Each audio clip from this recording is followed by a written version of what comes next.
KTVA 11 Sports with Jake Edmonds. Good evening. Dave is off today. It's day 3 for the men in the GCI Great Alaska Shootout. Four teams in the semifinals fighting for 2 spots. Middle Tennessee State and UNC Asheville in the late game. And this one got out of hand in a hurry thanks to a barrage of threes from the Blue Raiders. Edward Simpson from deep makes it 6-2. And just a couple of minutes later, it's Simpson again. Why not? Gets the heat check to fall there. 11 points for Simpson on the night. The Blue Raiders go up 12 at the half, but here come the Bulldogs. Dylan Smith with the long 2 ties the game with just over 4 to go, but on the other end, guess who? The man in the magic mask, Edward Simpson for 3, and the Blue Raiders hang on in this one, 63-61.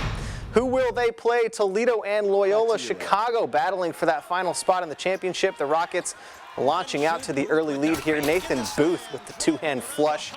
He scores 10 of Toledo's first 13 points of the game, finishes with 12 to go along with 7 assists. The rest of the Rockets saying, hey, what about us? Stuckey Mosley from 3, 18 points, 8 rebounds from him, only to be outdone by his teammate, at least point-wise. Jonathan Williams forcing the issue here, getting to the bucket on the fast break, and Toledo advances to the championship game. Final score 82-74. How about the UAA Seawolves coming off a close loss last night, taking on Drexel tonight? And this Suki Wiggs guy here, he's turning out to be quite the addition for Rusty Osborne. Drills the 3 to start the game.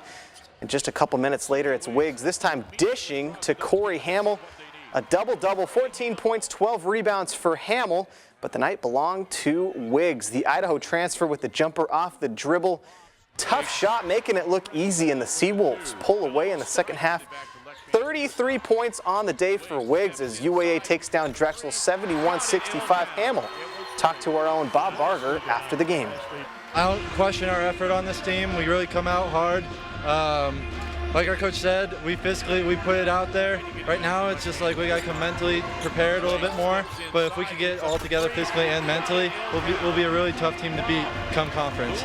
Yes, they will. And in the earlier consolation games, San Jose State and San Diego, both teams trying to bounce back from first-round losses. The Toreros getting off to the early start. Duda Zanadze draining the 3 there. He finishes the game high 21 points. The Toreros up 23-16 early, but in the second half, it belonged to San Jose State. 2 minutes to go. Frank Rogers putting the Spartans up 6 with that 3, and then with under a minute to go, the full court pass leading to the flush from Princeton Onwas, and San Jose State gets the win 76-67. And finally, UAA hockey on the road today against the WCHA leading Minnesota State Mavericks. Minnesota State with 12 points through just 8 conference games, and the Seawolves can't get any offense going in this one. They fall 2-0 despite 40 saves from the keeper Olivier Mantha. Also, at home today, the Aces lost to Evansville 4-2, so they have now lost 10 of their last 11 games. So bad news for hockey fans here in Anchorage. Good news for basketball fans, though. Yeah, UAA, kind of a rough patch a little bit, but yep. You know, Winning couple games. And you beat a D1 team, and that's always impressive. Okay. All right, thanks, Jake.